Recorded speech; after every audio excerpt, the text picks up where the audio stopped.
아마 이걸로 주가가 엇갈릴 거예요. 자사주 소각할 것입니까?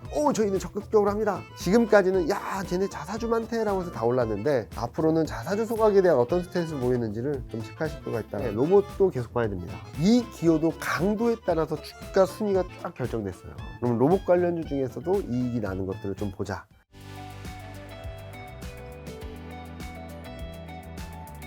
저 파월이 말한 그러면 셧다운 있으면 지금 어떻고 길어지고 있는데 큰 문제는 없지 않나요? 현재까지는? 그죠. 현재까지는 별 영향 없죠. 네. 근데 트럼프는 34일이었어. 트럼프 1기 때도 34일 한 적이 있어요. 더 길어질 것 같아요. 아마 많은 분들이 이번 주 11월 둘째 주가 관건이라는 얘기 많이 해요. 왜냐면 뭐 다른 것도 있긴 하지만 연방군인 급여일이거든요. 그리고 정부지급 연장한 만료일이고, 그래서 이때 좀 부담스럽긴 한데 그래도 지금 뭐 배팅 사이트에서 보면은 1월 16일 이후까지도 지속될 거라고 얘기를 해요. 근데 여기 보시면은 지금처럼 길게 간 적이 거의 없어요. 가장 길었을 때가 트럼프 1기 때죠. 1기 때 34일. 근데 연방 예산국, 정부 예산국에서 분석한 걸 보면 그때 트럼프 1기 때 34일 동안 셧다운 했을 때 최장기였거든요. 그때 보면 2018년 4분기 GDP가 0.1 내려앉았고 2019년 1분기 GDP가 0.2 내려앉았대요. 근데 종료되고 회복돼서 연간 GDP에 미친 영향은 0.0이었다거든요. 근데 왜 이렇게 빠르게 회복했냐면 이때는 새로운 법안을 만들어서 34일 동안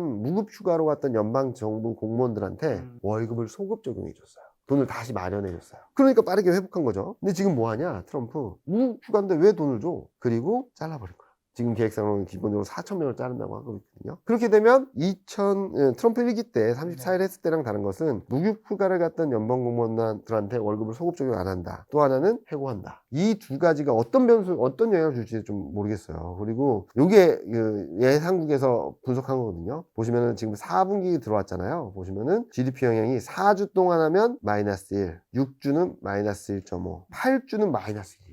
뭐 전분기 대비 연율이라서 다음 분기 튀는 그림이 나오긴 하겠지만 경기나 이런 미국 경기에 대한 불확실성은 더 커질 수밖에 없다라는 얘기를 하고 있고, 또 하나 말했죠. 아까 파월 연준회장이 지금 셧다운 리스크는 계속적으로 통화 정책에도 불확실성을 던져준다라고 하고 있어서 이게 길어지면 길어질수록 좋지는 않을 것 같아요. 특히 이제 11월 달은 연말 소비 시즌입니다. 이제 다들 뭐 인터넷 사이트 잘 찾아보시면 소비 엄청나게 하거든요. 한국도 뭐 여러 군데서 온라인 쇼핑을 한다고 하는데 매출액 증가 예상이 2.7에서 3.7이에요. 이게 평균을 되게 하회하는 거거든요. 근데 더 문제는 1인당 소비 금액은 2022년 급격한 금리 인상 이후 처음으로 또 감소합니다. 이게 만약에 이런 전망이 들어와 있는 상황에서 연방 공무원들이 더 많이 해고당하고 셧다운이 더 길어지고, 셧다운이 길어지면은 뭐 공항이나 이런 건 서비스들이 마비되거든요. 그러면 연말 소비 기대하면 완전히 방안이 힘들지 않을까? 라는 생각들도 하고 있어서 셧다운 리스크는 좀 장기화되면 장기화될수록 누적된다. 또 하나 생각해 볼 것 중에 하나는 셧다운이 끝나면 좋을까? 그동안 발표 안 됐던 데이터들이. 꽉 쏟아지거든요. 그걸 어떻게 해석할지에 대해서도 좀 여러 가지 논란이 있을 수 있다. 그래서 어쨌든 간에 11월, 12월 달에는 셧다운이 얼만큼 갈지에 따라서 경기 충격도 좀 고민해야 되고, 셧다운 이후에 나오는 다수의 경제 지표들을 어떻게 해석할지도 좀 고민스러운 부분이다라고 생각하고 있습니다. 저 앞으로 그러면 금리와 또 달러의 방향은요? 어떻게 될까요? 일단은 저희는 방향성 자체는 내려간다고 보고 있어요. 네. 달러도 그렇고 금리도 그렇고. 근데 채권 금리는 방향성 이렇게 쭉 내려갈 것 같거든요. 지금 완만하게 내려가고 있잖아요. 네. 근데 단기적으로는 4.0에서 4.2 박스권, 큰 방향성은 이렇게 내려가는 그림. 그래서 내년에는 3.8, 3.6까지도 열려 있지 않을까라는 생각을 하고 있어요. 다만 단기적으로는 앞서 말씀드렸던 그런 여러 가지 통화 정책이 후퇴한다. 왜냐면 최근 채권 금리 흐름을 보면 그 연방금리 선물하고 똑같이 가요. 금리 인하 기대가 많아지냐 적어지냐에 따라 왔다 갔다 하고 있어서 금리 인하 기대가 후퇴하거나 그럴 때는 좀 시장이 좀 내려갈 수밖에 없고, 금리 인하 기대가 어느 정도 안정되게 된다면 요 그림이 뭐냐면 요 회색이 10년물이고 이게 턴 프리미엄인데 이 격차가 너무 커요. 거의 60bp거든요. 이게 정상화되는 것만으로도 지금 3% 중후반대는 무조건 갈 거다라고 생각하고 있습니다. 달러는 최근 좀 반등을 하고는 있는데 방향성 자체는 우하향이다라고 생각합니다. 여기 보시는 것처럼 2.4%포인트였던 유럽과 미국 경기 격차가 이제 쭉 줄어들고 내년에는 0.5, 0.4에 머물 것이고, 그리고 기준금리 격차 또한 미국이 유럽보다 더 금리 인하를 많이 할 거기 때문에 일단은 달러는 쭉 우하향하는 방향성. 근데 2분기, 3분기 요때는 여기 보시면은 미국 금리가 3분기 저점이다, 4분기 저점이다, 격차 벌어진다는 논란 때문에 좀 박스권 등락을 보여주고 있는데 결국에는 올해 말에는 95포인트 전후, 내년에는 90포인트 초반 정도까지 열려 있다라고 생각하고 있어서 달러와 채권금리는 우하향. 그런데 11월, 12월 달에는 좀 박스권 등락을 좀 더 이어갈 수 있겠다 정도로 보시면 될 것 같습니다. 근데 버블 논란도 있는데 이건 어떻게 봐야 될까요? 많이 오르긴 했죠. 어마어마하죠. 여기 보시면 쉴러피거든요. 쉴러피. 역사적 고점. 2000년 IT 버블 고점에 근접해 있어요. 그리고 버핏 지수로 알려진 GDP 대비 시가총액 비율도 역대 최고고, 코스피도 아까 보여드렸던 대로 PER은 12배 근접했고, 버핏 지수도 2007년 고점을 넘어서 버렸고 21년 고점도 넘어서 버렸어요. 이걸 어떻게 봐야 될까? 주가가 많이 오른 거긴 한데 뭐 여러 가지 해석은 할 수 있겠죠. 근데 저는 중요한 것은 AI 모멘텀인 것 같아요. AI 모멘텀이 가세하면서 특히 최근 들어서는 AI 업체 생태계가 좀 움직이면서 새로운 시작점이 되지 않았을까? 라는 생각을 합니다. 그래서 고용이 나빠도 뭐 옛날처럼 충격을 받지 않는 거죠. AI에 대한 것들이다. 그리고 또 최근 좋아하는 것 중에 하나는 AI 실적, 그러니까 빅테크들이 실적 발표하면서 실적 발표하는 시즌인지 해고 발표하는 시즌인지 오해할 정도로 해고를 계속 발표하고 있어요. 이것도 AI 영향이다 라고 보고 있는데, 저는 일단은 이런 생태가 구축되는 상황에서 버블까지는 아직은 아닌 것 같아요. 아직까지는 실적이나 이런 것들이 이익 가시성이 보여지니까, 이게 이익이 없어짐에도 불구하고 이익이 꺾였음에도 불구하고 주가가 올랐다? 그런 문제가 있겠죠. 그리고 아까 보셨던 이런 PER, 그리고 쉴러피, 뭐 GDP 대비 시가총액, 이거는 등락이 있으면 얼마든지 해소될 수 있는 거거든요. 무슨 말씀을 드리냐면, 주가가 좀 쉬어간다고 했을 때 경기가 더 상승한다면, 특히 AI 모멘텀이 더 좋아진다면, 이런 것들 이익이 더 올라간다면 그러면은 풀릴 수 있는 부분이라서 일시적인 논란은 있어도 이게 추세의 방향성을 바꾸는 건 아니다 라고 생각하고 있습니다. 특히 AI 센터 투자는 2030년까지 계속 늘어날 것이고, 그리고 최근 기업들이 발표하는 것도 봐도 키펙스 모멘텀은 더 강해지고 있습니다. 그래서 오죽하면 ESS 모멘텀까지 올라서 2차전지가 움직인 거죠. 그런 그림들이 나오고 있고, 뭐 이거는 어마어마하죠. 그래서 지금 엔비디아, 오픈 AI, 그러니까 글로벌 탑 티어라고 할 수 있는 AI 산업을 주도하고 있는 기업들이 한국과 손을 잡고 있어요. 이런 것들이 좀 시장에는 또 다른 활력이 되고 있다라고 생각하고 있고, 엔비디아 오픈 AI가 꺾이거나 망가지기 전까지는 이런 AI 사이클은 계속적으로 유효하다. 특히 내년 중에 오픈 AI가 상장할 수 있다는 얘기도 있거든요.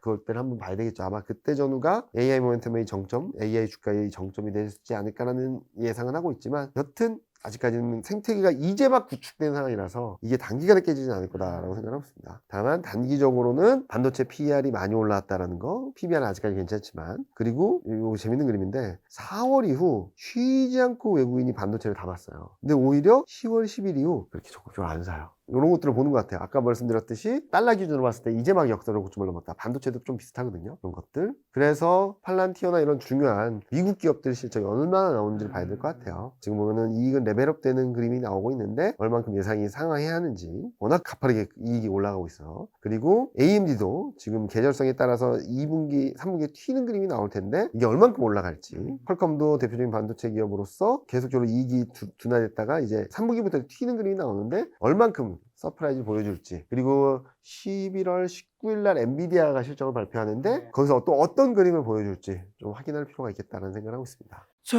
그리고 또 에이펙도 있었죠. 이 정상회담 성과 뭐 좋은 모멘텀으로 보아야 될까요? 당연하죠. 좋은 모멘텀이죠. 제가 예전에 제 중간 제목에 썼지만 한국인의 위상, 한국의 위상. 그러니까 그동안에는 우리가 어디에 참석하는 거였는데 개최국으로서 다 할 수 있었던 거죠. 한미 정상회담도 한중 정상회담도 한일 정상회담도 가서 했어야 되는데 한 자리에서 며칠 내에 끝내버릴 수 있는 거죠. 그런 그림들이 나왔고, 일단은 미중 관세 협상이 있었습니다. 펜타닐, 히토류 등 관세 전쟁을 1년간 휴전하자라는 얘기를 했고, 여기 보시면 펜타닐 관세도 10% 인하해주고 뭐 여러 가지를 했어요. 근데 아직까지 풀리지 않은 문제는 있지만 여튼 최악의 상황에서는 한 발씩 물러섰다. 그것도 얼마나? 1년 동안. 되게 좋은 그림이라고 볼 수 있겠고요. 그래서 미중 무역 전쟁도 이제 꺾이고 내려가는 그림이다 정도로 보고 있습니다. 그리고 한미 정상회담도 안보 분야에서 되게 많은 성과가 있었고, 그죠? 잠수함 얘기도 있었고, 추진 잠수함도 있었고, 그리고 조선방산 협력, 원자력, 그리고 금융투자, 여기가 중요했던 것 같아요. 원래 3,500억 달러를 선불로 내라 라고 했었는데 이런 현금은 2,000억 달러, 조선은 1,500억 달러, 그리고 상한제를 뒀어요. 200억 달러로. 되게 의미 있는 성과를 내놨다 정도로 보고 있고, 조선 관세 정상화, 뭐 기업 지원, 뭐 이런 것들 여러 가지 얘기를 했습니다. 11월 1일 이미 시행되고 있습니다. 그렇기 때문에 좀 긍정적인 모멘텀이 가세했고, 한중 정상회담에 있어서도 여기 보시면은 통화 수합 했고요. 실버 경제, 혁신 산업, 경제협력 공동 계획, 무역 교류 강화, 생과실 검역, 보이스피싱 등 여러 가지 6개 분야에서 협력 MOU를 체결해서 한국이 중심으로 해서 미국, 중국, 일본과의 관계 개선, 그리고 경제협력 이런 것들 다 성과를 이뤄냈다라고 볼 수 있어서 저는 굉장히 긍정적으로 평가하자라는 생각을 하고 있습니다. 특히 한국은 블루칩이죠. AI 반도체, 조선 방위산업 이런 데서 되게 의미 있는 시그널을 보여주고 있어요. 그래서 많은 분들이 무역 협상 어떡하냐, 큰일 났다, 일본처럼 하는 거 아니야 라고 하셨는데 저는 그럴 수 없다라고 했거든요. 왜냐면 요 그림을 보시면 1월 20일 날 미국 무역대표부에서 발표한 자료를 저희가 정리한 건데, 얘네는 위단에는 패권 유지, 산업보호 쪽은 자기들이 되게 잘하고 있다고 생각을 해요. 그래서 철강, 알루미늄, 자동차 관세 부과하고 관세 품목 늘리고 관세 인상하는 건 전혀 거리낌이 없어요. 근데 여기 있는 바이오 약품, 배터리 소재, 히토류, 얘네들은 뭐냐? 얘네는 미국이 잘 못하는 거 알아요. 자기들도 취약하다는 거 알아요. 그래서 잘 생각해 보시면 반도체하고 바이오 언제부터 관세 부과한다고 엄포 났죠? 2월 달부터 엄포 났어요. 못합니다. 하면 자기들이 죽어요. 그래서 요 두 가지를 무기로 저는 협상은 잘 될 거라 말씀드렸는데, 다행히 잘 풀렸고 그 안에서 민간 기업들까지도 서로 협력하는 모습을 보여줘서 굉장히 큰 성과를 기록했다라고 생각하고 있습니다. 혹시 뭐 또 그 외에 우리가 놓친 이슈가 뭐가 있나요? 이거 기억하시나요? 지금 이거 재판받고 있어요. 그리고 또 하나는 11월 5일부터 네. 관세에 대한 대법원 구두 변론 예정이 되어 있습니다. 실제 판결은 연말이나 연초쯤 되는데 1심, 2심 모두 다 트럼프의 관세 부과는 위헌이다 나왔어요. 그러면 대법원도 위헌 아니에요? 어떤 의견이 있냐면 법리로 따지면 무조건 위헌이래요. 근데 대법원 성향의 절반 이상이 친공화당, 친트럼프예요. 그래서 모르겠어요. 그래서 반반이라고 하는 것 같아요. 네. 그래서 이게 어떻게 결정나는지를 봐야 됩니다. 만약에 위헌이 아니다, 그냥 해도 된다 라고 하면 별 양형 없어요. 근데 만약에 대법원에서까지도 이건 너무 심한데? 위헌인데? 라고 하면 아마 뒤집어지고 난리 날 거예요. 왜냐면 관세 받았던 거 다 돌려줘야 돼요. 그럼 트럼프는 재정정책 하기 어려워요. 그래서 그렇게 되면 미국이 많이 출렁이고 다른 나라들은 회피하겠죠. 관세가 없어져 버리니까. 그런 그림이 나올 수 있어서 또 하나의 포인트가 될 수 있는 부분이다 정도로 보시면 될 것 같습니다. 자, 그리고 이제 실적 시즌 지금까지 분위기를 앞으로 분위기 좀 짚어주신다면요. 실적 시즌 분위기는 좋죠. 지금 그동안에는 여기 보시면은 너무 실적 시즌 방향성 명확했어요. 1분기 서프라이즈, 2분기 예상상에, 3분기 예상하에, 4분기 쇼크, 이게 매년 반복됐거든요. 근데 다행히 이번에는 실적 대비 잘 나온 기업들이 54.3, 서프라이즈가 34.3, 못 나온 기업이 45.7, 쇼크가 22.9. 그러니까 아직까지는 분위기 되게 좋아요. 특히 통신, 에너지, 증권, 화학, 상사자본제, 여기에 지주사랑, 방산이 있거든요. 얘네들 실적이 잘 나오고 있어서 분위기는 되게 좋다라고 하겠는데, 이게 이어질지 봐야 될 것 같아요. 자, 여기 보시면은 와, 3분기 되게 좋다라고 할 수 있겠잖아요. 반도체만 좋아요. 반도체를 빼면 실적 좀 하향 조정입니다. 연간 이익 전망도 완전히 드라마틱한 반전이네. 맞아요. 반도체 때문에. 반도체를 빼면 이익이 너무 빠르게 내려가고 있어요. 그래서 지금 여기 보시면 3분기 영업이익 전망은 한 3분의 1 정도, 한 18개, 9개 정도가 이익 전망이 상향 조정되는데 나머지는 다 하향 조정되고 있습니다. 근데 이쪽은 실적을 좀 발표한 반도체, IT 하드웨어 이런 발표한 기업들이고, 얘네들이 대기하고 있어서 실적 시즌 후반부 11월 중순까지 아까 보여드렸던 이익 전망이 계속 올라가는 그림이 나올까? 요거는 조금 확인해야 되지 않을까라는 생각을 하고 있어서, 지금 어떻게 보면은 너무 좋았던 시절이 좀 끝나고 있다라고도 생각할 수 있을 것 같아요. 그래서 전반적인 흐름들은 정점을 지나고 있다. 전자랑 닉스 실적 발표했잖아요. 그리고 실적 리바이즈 했고, 이게 어느 정도 마무리되면 선행 EPS는 우상향이긴 한데 좀 쉬어가는 국면이 나오면서 시장을 좀 쉬게 만들어주지 않을까 하는 생각을 하고 있습니다. 저 아직 수출 견고한 만큼 앞으로 실적을 기대해도 괜찮을까요, 그러면? 그렇죠. 수출은 되게 잘 나오고 있어요. 지금 보시면은 요 파란색이 수출 증가율은 일평균 수출 증가율인데, 왜냐면 영업일수가 왔다 갔다 하니까 영업일수가 줄었는데도 불구하고 10월 수출은 플러스입니다. 컨센은 마이너스였는데 플러스예요. 그리고 일평균 수출은 14% 더 좋아졌어요. 그리고 일평균 수출 금액은 사상 최대. 그리고 달러 수출과 원화 수출을 봤더니 환율 효과가 9월 달에 들어오고 10월 달에 들어오고, 수출 환경이 그렇게 나쁘지 않습니다. 왜 수출이 좋아? 봤더니 품목별로 봤을 때는 선박, 반도체, 석유 제품, 컴퓨터 이런 애들이 올라왔어요. 그러니까 투톱은 확실해요. 선박하고 반도체는 너무 잘해요. 계속 잘해요. 이거를 일평균으로 봤을 때도 선박, 반도체, 석유 제품, 컴퓨터, OLED, 바이오헬스, 디스플레이 얘네들이 좀 선방을 해주고 있어요. 아니죠. 계속 올라가고 있어요. 그리고 국가별로 보면은 미국을 뺀 나머지들이 좀 잘하고 있습니다. 특히 중남미 CIS가 올라왔는데 이거는 그냥 조업일수를 감안하지 않은 건데 일평균 수출 보면 중남미, CIS, 인도, 중동, EU, 베트남, 중국, 아세안, 일본까지 미국을 제외한 전 지역에서 수출이 증가하고 있어요.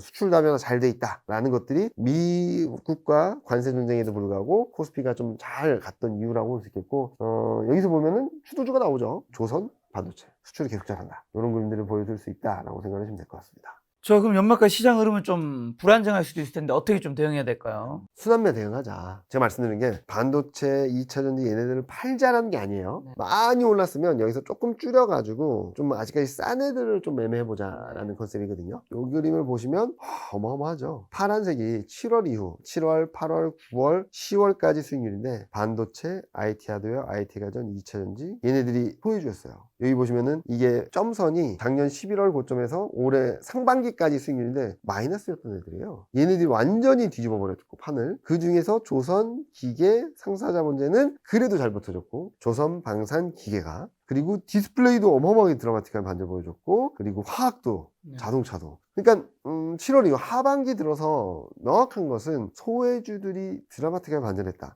자꾸 반도체 주도주, 2차전지 주도주 하는데 주도주가 된 지 지금 3달밖에 안 됐어요. 7월, 8월, 9월, 10월 4달이구나. 4달 됐어요. 그런 상황에서 아까 보여드렸던 이익도 아직까지 여러 가지가 불안하고 그래서 이익 대비 주가 비율을 봤더니 이런 업종들이 싸다라고 평가할 수 있겠고 그래서 순환매를 봤을 때 지금은 종목 장세인 것 같아요. 빨간색이 ADR이라고 해서 상승용법 비율인데 코스피가 압축 상승을 할 때 이게 빠졌다가 최근 들어서 이게 올라오고 있거든요. 그래서 24년 고점 대비 25년 연간 수익률로 아직까지 싼 게 제약바이오, 통신, 운송, 필수소비재, 소매유통, 철강, 호텔레저, 자동차, IT가전 이런 쪽들이 아직까지 싸다라고 평가받고 있어서 이쪽에서 트레이딩 기회를 찾아보자 라는 말씀을 드리고 싶습니다. 여기가 좀 여전히 싸다. 싼 네. 섹터들이다. 네. 그럼 외국인과 연기금 수급은요?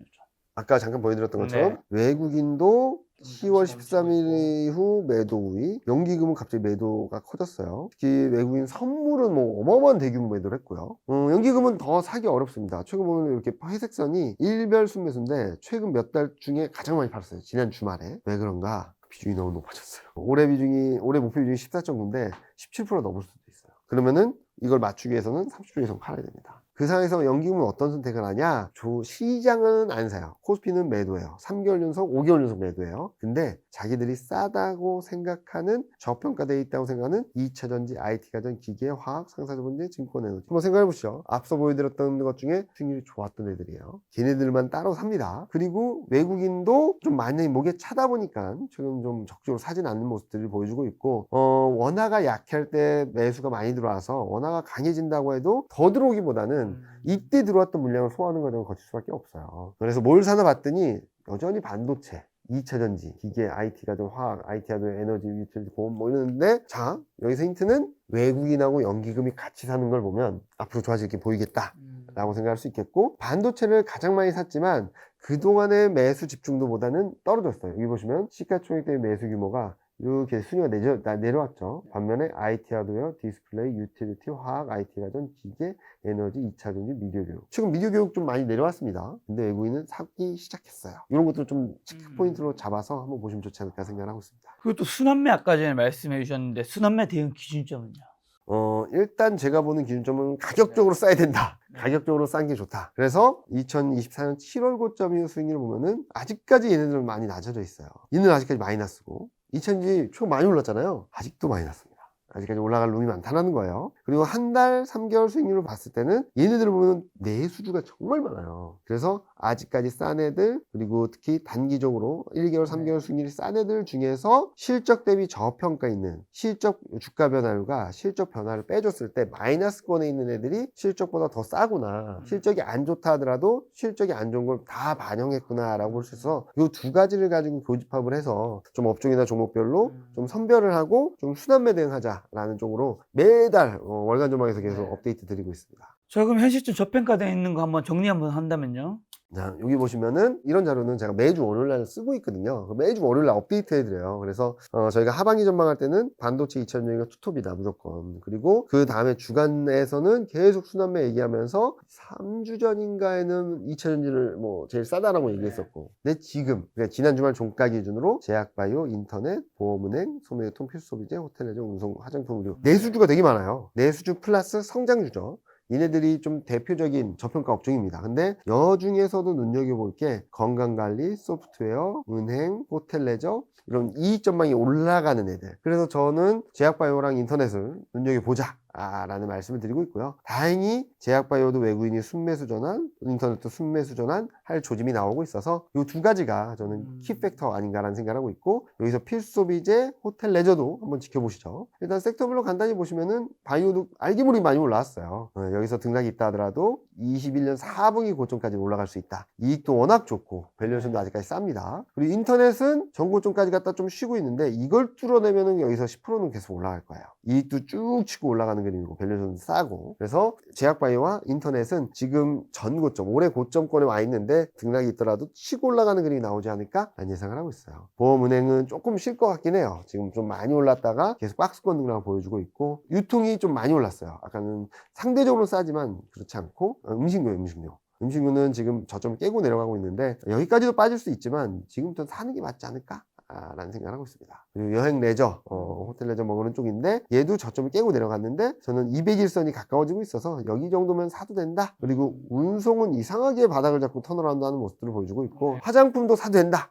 바닥 찍고 있고, 서무일복도 거의 다 왔다. 그래서 보시면은 그동안 좋았던 애들 중에서는 인터넷하고 제약바이오는 올해 고점을 다시 뚫어내면 더 올라갈 수 있다. 나머지 내수주, 화장품, 의류, 여행 레저, 그리고 여기 음식료, 요 정도는 지금 가격대부터 모아가도 크게 무리가 없다라고 생각하고 있습니다. 그 밖에 또 소소한 업종은 또 뭐가 있을까요? 얘네들은 가격이 싸거나 주가 대비 저평가돼 있거나 둘 중에 하나예요. 앞서 보여드렸던 건 둘 다 교집합이고 얘는 둘 중에 하나만 포함된 건데, 대표적으로 자동차, 철강, 유틸리티, 화학, 증권, 건설, 미디어 교육, 에너지, 통신인데 아까 말씀드렸듯이 EPS 전망이 올라가는 게 좋아요. 자동차, 철강은 잘 모르겠어요. 그리고 증권, 요 정도밖에 없는 것 같아요. 외국인 입장에서는 자동차는 팔고 유틸리티는 사다 말고 화학만 사고, 증권 팔고, 건설 팔고, 미디어 교육 사고, 미디어 교육 사요. 이것도 이렇게 턴어라운드 하는 모습이고, 에너지 사고, 통신 팔고. 하나씩 보면은 자동차는 단기간에 치고 올라왔어요. 여기를 바로 뚫기보다는 등락이 있다가 다시 올라가는 그림이 나올 것 같고, 철강도 전고점에서 저항받고 내려오고 있어요. 박스권이다 보시면 될 것 같고요. 유틸리티도 여기서 바로 치고 못 올라갈 것 같아요. 증권도 고점권. 화학은 오버슛 나와서 여기까지 내려왔다가 다시 이렇게 올라갈 것 같습니다. 자, 건설. 얘는 지지부진한 반등에 딱 또 내려오고 있는데 진짜 올라가려면 여기를 뚫어야 되거든요. 920선 뚫는지 보시면 좋을 것 같고, K 컨텐츠가 지금 박스권에서 좀 돌파하려고 하고 있어서 한번 여기서 밀리면 사도 된다. 건설도 밀리면 사도 되겠다 라고 보시면 될 것 같아요. 그리고 통신은 좀 아직까지 내려가는 그림이고 200일선을 깨려고 해서 좀 조심하자 정도로 정리를 할 수 있을 것 같습니다. 주식시장 전반적으로 많이 올랐기 때문에 오른 주식도 많을 텐데 가격 부담이 커서 좀 조정받은 뒤 그럼 접근해야 할 종은요?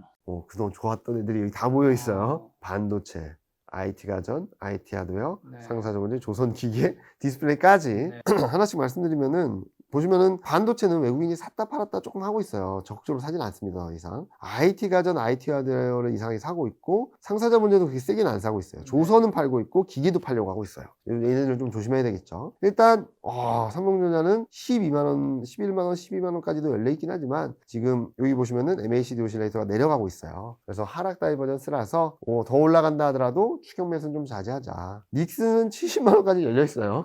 근데 얘도 MACD 오실레이터가 내려가고 있어서 좀 추격 매수는 자제하자. 2차 전지도 481선을 안착하는 시간이 좀 필요해서 요 등락 보이다가 저는 4천선 후반까지는 갈 수 있다. 4천선 후반이라고 하면 여기서 1000포인트거든요. 그러면 20, 30%는 다시 한번 갈 수 있습니다. 그리고 K방사는 이 패턴이에요. 방사는 쭉 올라갔다 41, 51선 지지력. 고점 돌파 지지력 테스트, 고점 돌파, 지지력 테스트, 고점 돌파, 지지력 테스트 하겠죠. 지금 따라갈 때가 아니라 좀 조정받을 때 사자라는 생각이고요. 조선해운도 고점권, 기계 박스도 고점권에 근접, 디스플레이도 고점 찍고 내려오는 그림, 비철목재는 쭉 내려가는 그림. 그래서 전반적으로 보면은 좀 상단에 거의 근접했는 업종들이 많거든요. 얘들은 나쁜 게 아니라 이익도 워낙 좋고 워낙 탄탄하고 이익 레벨업 될 거고 좋은 모멘텀을 갖고 있지만 지금은 접근할 때가 아니다. 이거는 좀 짧게 순환매 차원에서 테크니컬리 보여드린 그림이다라고 보시면 될 것 같습니다. 그럼 지금까지 말씀해 주신 거 정리하면 근데 올해 사실 상반기 때는 조방원이 거기에 전력기기까지 시장을 휩쓸었고 지금 하반기는 어떻게 보면 반도체 그다음 2차 전지 뭐 조선도 같이 휩쓸고 있는데 지금은 주도주보다는 저평가된 섹터를 좀 보자는 건가요?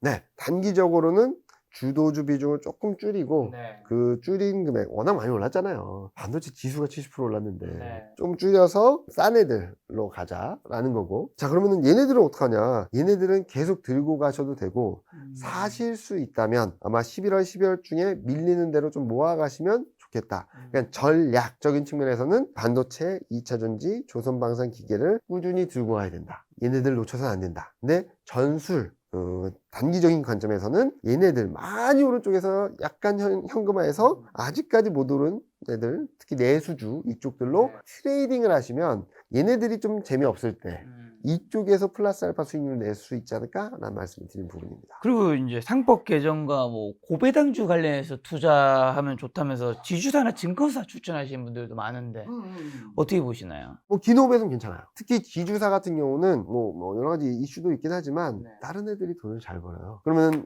자산 가치, 기업 가치가 높아지겠죠. 그런 것들이 붙어주고 있고 은행하고 보험은 좀 잘 모르겠는데 저는 증권주는 그냥 담아가도 괜찮겠다. 다만 그런 정책 기대가 있잖아요. 그러면은 아마 이걸로 주가가 엇갈릴 거예요. 자사주 소각할 것입니까? 저희는 적극적으로 합니다. 고민 중입니다. 아무 말 안 하면 안 좋고. 그러니까 지금까지는 야 쟤네 자사주 많대라고 해서 다 올랐는데 앞으로는 자사주 소각에 대한 어떤 스탠스를 보이는지를 기업별로 좀 체크하실 필요가 있다는 말씀 드리고 있습니다. 자, 아까 전에도 이제 이미지 보여주는 것처럼 이제 젠슨항이 이재용 삼성전자 회장과 그다음에 현대차 정의사 회장을 만났는데 젠슨항이 또 한국 증시라든가 내년에 뭐 돈을 벌 수 있는 게 이렇게 직접적으로 표현하지는 않았지만 뭔가 거기서 코멘트를 로봇에 대한 이야기를 좀 하셨던 것 같아요. 피지컬 AI. 올해 이제 11월, 12월 그다음에 내년에 로봇 섹터는 좀 어떻게 보시는지 한번 여쭤보고 싶어요. 되게 좋겠죠. 네. 그러니까 지금 제가 아까 말씀드렸잖아요. AI가 확산되고 있다. 이게 어디까지 갈지 모르는 것 같아요. 그냥 인터넷만 됐을 때만 하더라도 컴퓨터로 했던 거에서 이제 그걸 넘어서서 이제 핸드폰 그리고 스마트폰으로 가는 것처럼 확산되고 있는 상황인데 로봇도 계속 봐야 됩니다. 근데 다만 아까 보여드렸죠. 업종별 수익률하고 이익 기여도를 보여드렸을 때 이익 기여도 강도에 따라서 주가 순위가 쫙 결정됐어요. 그러면 로봇 관련주 중에서도 이익이 나는 것들을 좀 보자. 또 두 번째는 전 세계에서 가장 기술력이 좋은 로봇 회사를 누가 갖고 있다? 현대차? 네. 보스턴? 네, 보스턴. 네. 그래서 현대차도 그렇게 나쁘게 보지 말자. 뭐 여러 가지 얘기들이 있긴 하지만 뭐 그건 다른 분들이 풀어주시겠지만 가시적인 성과를 보여주지 않을까?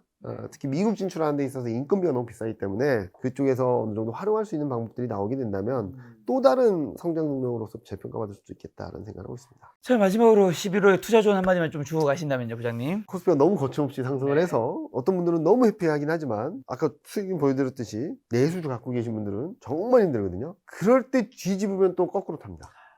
지금은 좀 버틸 때다. 힘들었던 것들이 올라올 때고 자, 몇 달 전만 해도 반도체하고 2차전지 추천하면 욕먹었습니다. 뒤집어진 상황이거든요. 물론 얘네들이 모멘텀이 끝났다는 게 아니라 더 갈 거예요. 이 큰 전환점이 나와서 주가가 굉장히 과하게 반응한 건데 그 외에 아직까지 눌려있던 애들 중에서 앞서 말씀드렸던 이런 업종들의 종목들은 좀 기다리시면 될 것 같고 반도체, 2차전지 이런 쪽들은 지금 더 욕심내서 더 따라가기보다는 일부 조금 비중을 좀 줄인다거나 아니면은 천천히 대응하셔도 크게 무리가 없다. 내년 상반기까지 열어놓고 보면은 더 크게 올라갈 테니까 힘내보자. 라는 말씀드리고 싶습니다. 알겠습니다. 부장님과는 이제 조만간 코스피 5000 시대에도 만날 수 있지 않을까라는 생각 들었으면 다음번에 또 좋은 콘텐츠 준비해 보도록 하겠습니다. 오늘 만난 손님은 이재용 부장님이었습니다. 지금까지 여러분 소중한 시간 함께 해주셔서 정말 감사합니다. 오늘도 김 작가였습니다. 고생 많으셨습니다. 감사합니다.